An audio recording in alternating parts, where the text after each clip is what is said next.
Saya mendapat panggilan saya dari Yeremia pasal yang pertama ayat 5 sampai 10. Saya tahu saya dipanggil untuk menyuarakan suara kenabian, menyuarakan pesan Tuhan kepada tubuh Kristus. Saya menerima panggilan saya waktu saya masih berumur 15 tahun. Dan itu baru digenapi di dalam kapasitas yang Tuhan percayakan hari ini.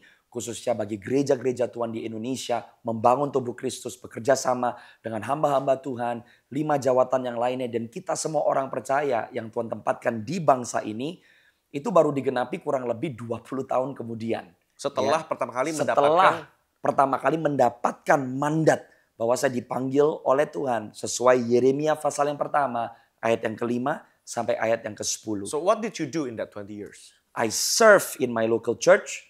Saya melakukan bagian saya sebagai seorang anak muda. Saya sekolah. Saya mengizinkan saya dibentuk di dalam gereja lokal. Saya memuridkan. Saya dimuridkan. Saya juga melayani dengan kapasitas yang saya miliki. Waktu saya masih umur 14, 15, 16, 17 tahun. Pertama kali saya berkhotbah di umur 21 tahun. Di umur 21 tahun saya menjadi seorang youth pastor. 7,5 tahun. Sebelum di tahun 2020 saya menjadi wakil gembala di gereja di North Carolina. Sebelum akhirnya di tahun 2024 Tuhan memindahkan saya dan keluarga saya untuk ke Indonesia.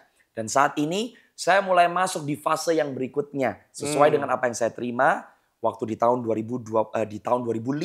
Bahwa Tuhan memanggil saya menyuarakan pesan Tuhan, membangun tubuh Kristus, mendampingi gereja Tuhan. Jadi kalau saudara menerima panggilan dari Tuhan, setiap panggilan dari Tuhan akan selalu memerlukan persiapan. Iya. Kita dipersiapkan bukan secara pasif tapi secara aktif. Tuhan selalu memulai dengan apa yang ada pada kita. Waktu kita bisa dipercaya dengan perkara kecil, maka Tuhan akan percayakan perkara yang lebih besar. Saya percaya panggilan Tuhan adalah perkara besar buat setiap kita. Dengan nalar pikiran kita, cara kita nggak tahu bagaimana mencapainya. Tapi Tuhan tahu. Dan Tuhan tidak terperangkap karena ketidakmampuan kita. Waktu kita mau bisa setia dengan apa yang sudah dipercayakan, dengan cara Tuhan yang ajaib, Tuhan akan bawa kita. Nah, yang kita juga harus hati-hati adalah sambil kita terus berjalan di dalam perjalanan kehidupan kita, pastikan setiap keputusan kita, termasuk siapa yang kamu nikahi, Iya. dengan siapa kamu berasosiasi, pekerjaan yang kamu ambil. Kalau kamu tahu ada panggilan Tuhan yang spesifik, tentu keputusan-keputusan kita pun harus sejalan, harus selaras. Jangan sampai malah membuat kita semakin jauh dari rencana Tuhan. Kita tidak memaksakan kehendak Tuhan di dalam kehidupan kita, tapi kita pun melatih diri kita sendiri untuk selalu ada di dalam track yang Tuhan sudah tetapkan. Amen. Kalau dari saya masih ingat waktu kecil itu saya didoain sama wakil gembala. Ngomongnya tapi ke orang tua saya. Dia bilang sama mami saya, dia bilang ini anak kamu Dio ini akan dipakai Tuhan jadi pendeta besar. Tapi waktu itu saya masih usia 12 tahun. Ya saya nggak ngerti apa-apa ya, karena ngomongnya ke orang tua begitu kan. Lalu usia 14, 15, ada beberapa hamba Tuhan yang memang punya karunia profetik juga, nabi, dia bernubuat sama saya, kamu akan jadi hamba Tuhan, kamu akan berkhotbah di bangsa-bangsa. Ya saat itu saya ikut retret gereja umur SMA 1, dengan secara normal kita akan menjawab amin. Setelah didoakan ya amin pastor, amin begitu. Saya mengaminkan. Waktu itu saya belum tahu sama sekali apakah betul, apakah saya akan jadi pendeta. Tapi saudara, singkat cerita saya dapat beasiswa ke luar negeri di Amerika. S1 saya bukan teologi, S1 saya bioteknologi. Jauh banget dari ngurusin microbiology sama stem cell tanaman. Sekarang saya hijrah migrasi ke teologi. Tapi just like Pastor Michael said, I did my part. Saudara, saya melayani dalam sebuah gereja lokal. Saudara, saya mulai bentuk komsel. Komsel saya multiplikasi. Saya dipercaya sharing Bible study. Saya dikasih kesempatan sama gembala saya waktu itu untuk mulai khotbah di hari Minggu. Saya juga ngebantu gulung kabel untuk beresin setelah main alat musik, kita mesti beresin semua alat musik masuk ke gudang. I did all the little things. Jadi saya rasa cara untuk kita tahu panggilan kita adalah you have to do your part in the local church. Betul. Dari situ nanti Tuhan akan mulai bukakan dan Tuhan akan mulai teguhkan panggilanmu yang mana. Nah, kalau ada satu ayat yang spesifik di hidup saya, itu 1 Timotius 4 ayat yang ke-12. Dan saya rasa ini juga bisa menjadi pegangan buat teman-teman yang sedang menjalani atau sedang ingin mencari tahu panggilan.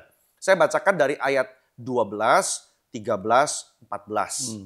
Jangan seorang pun menganggap engkau rendah karena engkau muda. Jadilah teladan bagi orang-orang percaya dalam perkataan, tingkah laku, kasih, kesetiaan, dan dalam kesucianmu. That's my key verse, that's my golden verse sejak dari SMA, kelas 1 SMA. Saya pegang itu terus. Memang, ya namanya anak muda kita suka jatuh bangun ya. Kadang-kadang kita juga jatuh dalam dosa. Kita juga merasa, aduh perkataanku, tingkah lakuku belum jadi berkat. Tapi ayat itu saya pegang terus. Jangan anggap seorang pun rendah karena engkau muda. Jadi dari dulu doa saya, Tuhan sejak saya muda, Tuhan pakai saya untuk jadi berkat bagi orang. Nah tapi ada PR-nya teman-teman. PR-nya adalah, ya jaga hidup kamu dalam perkataan, tingkah laku, kesucian. Bahkan ayat berikutnya Paulus berkata, Timotius, sampai aku datang, bertekunlah dalam membaca kitab-kitab suci. Dalam membangun dan dalam mengajar. Ayat 14, jangan lalai dalam mempergunakan karunia yang ada padamu, yang diberikan oleh nubuat dan penumpangan tangan sidang penatua. Amin. Artinya, sembari saudara menunggu panggilan Tuhan itu dinyatakan secara penuh dalam hidup saudara. 1, bangun hidup saudara dalam Tuhan. Bertekun dalam pembacaan kitab suci. Belajar kebenaran firman. Dulu saya masih ingat jauh sebelum saya berkhotbah. Saya mulai bikin khotbah, tapi saya nggak punya jam terbang khotbah. Saya nggak ada yang manggil saya khotbah. Saya bikin aja. Saya mulai dengan iman, nanti kalau saya mau khotbah di mimbar, saya akan khotbah ini. Saya mulai tulis. Jadi saya punya banyak catatan khotbah yang dimana saya belum khotbah itu. Bertahun-tahun saya belum khotbah, tapi saya sudah mulai bikin catatan khotbah. Dan saya mulai mempergunakan karunia yang ada dalam hidup saya. Yaitu menurut.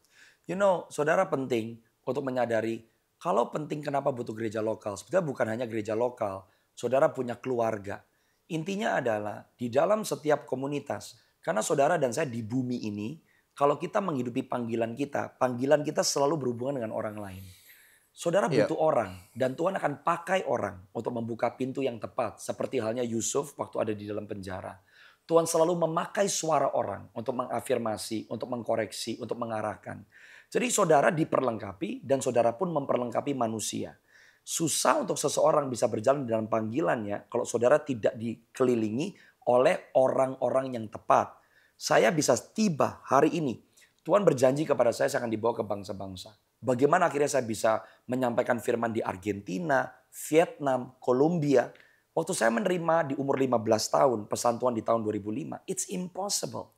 Tapi karena saudara dan saya, kalau kita mau dikelilingi dengan orang-orang yang tepat, yang memang Tuhan sudah utus dalam hidup kita, kita pun diutus ke komunitas yang tepat. Maka kalau saudara dan saya bisa dipercaya dengan orang-orang yang sudah ada di dalam kehidupan kita, saudara nggak tahu siapa yang Tuhan akan pakai untuk membuka pintu untuk saudara bisa tiba di dalam destinasi saudara. Amen. I think that's enough.